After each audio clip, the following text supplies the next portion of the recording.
Hey, good evening. My name is Precious, and the podcast or the topic that I'll be discussing in this video is the neuroscience and neuroplasticity of intelligence, genius, and creativity. And this podcast was really interesting. It gave me a lot of insights on how society views intelligence, how people view creativity, and what is considered a genius. Like, how do people consider people geniuses? And I guess the place to start, or where they started, was what part of the brain is responsible for the manifestation of intelligence and creativity. And the thing that was kind of going around was that your frontal lobes were extremely important in the manifestation of intelligence. And Dr. Rex Young, the guy who was being interviewed, he did his research and he found that the parietal lobes were really, really important in the manifestation of intelligence. Like, they were involved. Yes, the frontal lobe helps, but the parietal lobes were also involved. And it wasn't just, oh, if you have a small frontal lobe, there's a certain cap or limit, if that makes sense. But if you have a really big frontal lobe, the chances that are that you can be really, really intelligent. And he came up with a model called the PFIT model, which stands for parental frontal integration theory, which suggests that different brain organizations kind of work a certain way to manifest intelligence, if that makes sense. Like, and an example he gave was Albert Einstein, and we all know Einstein, who's considered, again, a genius, and we'll talk about what he considered a genius. But Albert Einstein was considered a genius, but he wasn't a genius because of his frontal lobes, if that makes sense. He was a genius because of the abnormalities that were in his parietal lobes. And if you look at Albert Einstein, he actually had a lot of characteristics that in today we would consider autism. And just because he was autistic doesn't mean any, like, we all know him to be a really, really smart guy.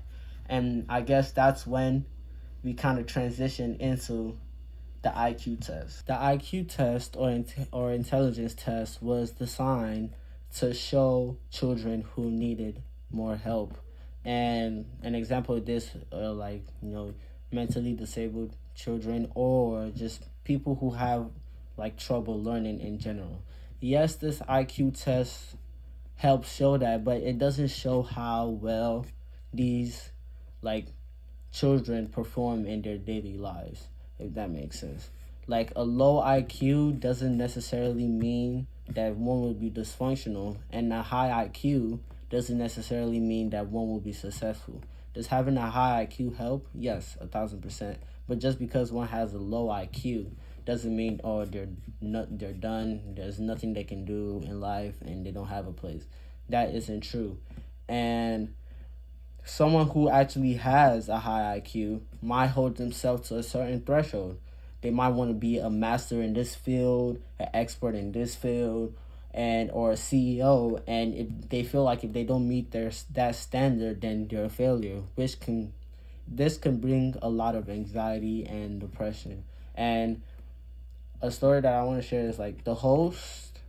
He was he grew up in a special ed faculty, and he said that when he started, like, when he started succeeding academically, he felt like an imposter feeling, like he wasn't supposed to learn, or he wasn't allowed to learn because of his low IQ. So there are a lot of different twists and turns on whether having, like, a high IQ or low IQ is beneficial and all that. Yes, having a high IQ is beneficial, but a low IQ doesn't necessarily mean, like, you're nothing, if that makes sense.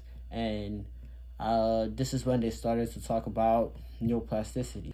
Neuroplasticity is the ability for the brain to form and recognize synaptic connections, especially in response to learning or experience or following injury.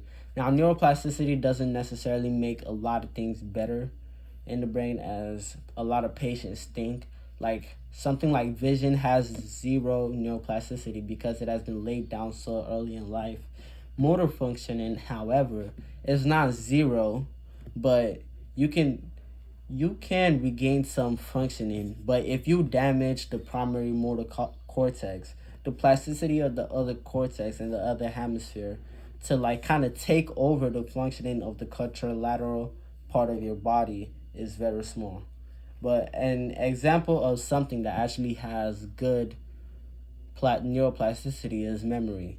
As you can expect that if you take away someone's left temporal lobe due to injury or epilepsy, as there have been a lot of cases, you can expect that the verbal memory kind of reorganizes in the non-dominant hemisphere, if that makes sense. But though the person can also lose a lot of non-verbal memory as there's limited brain capacity. I mean, it makes sense.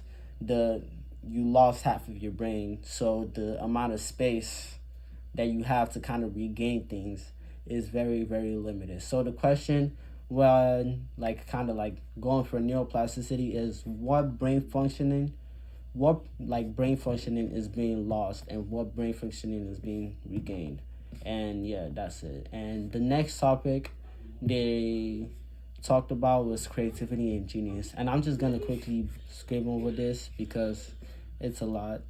I don't know if you hear my dying sister in the background, but no, she's not actually dying. But creativity is very, very appreciated. They talked about how well it's appreciated in society and how the underlying issues of creativity and intelligence are the same, if that makes sense. There's an IQ test to measure how intelligent or smart someone is, and there's a creativity test to determine and select kind of who is more creative and whatever. Creativity kind of ranges like in a lot of different areas. It goes beyond a lot of things, if that makes sense. And it's hard to just define creativity or set creativity to just one small nuance, if that makes sense. So what again, the parental lobes, like I talked about in the beginning of the video, is very, very important in creativity. And you can kind of say the part of your brain. A lot of people tend to say, oh, left-brained people are more creative, and right-brained people are, more creative than left-brained people. But creativity, again, is just kind of all over the place. And the last thing, but not least, that I want to talk about is genius. Now, what is a genius? And genius, actually, in Dr. Rex's definition, is like a mixture of high level of intelligence, high level of creativity, and something that you can put into the world that the public or that society has to basically agree with. Like an example is like a theory, like Einstein's theory of gravity. Society kind of, oh yeah, that makes sense. And yeah, that was his definition of what a genius was. Me personally, I feel like, again, genius is kind of like the same thing as creativity. You can be a genius in a lot of fields. Like a genius isn't just, I don't know, kind of set to something. A genius to me is like a master in, I don't know, whatever the person is doing. So for example, if a person is a music artist and they have like mastered a certain style or a certain sound that works for them the best or sells the most or whatever, those are like the kind of people I consider geniuses. I consider a lot of doctors geniuses because they're masters at what they do, if that makes sense. So you can have a genius in art, you can have a genius in music, you can have a genius in sports, you can have a genius in a lot of things. It kind of ranges everywhere. But yeah, that was my like summary of the podcast. It was really interesting, and yeah, I can't wait to the final project. Thank you. Have a nice night.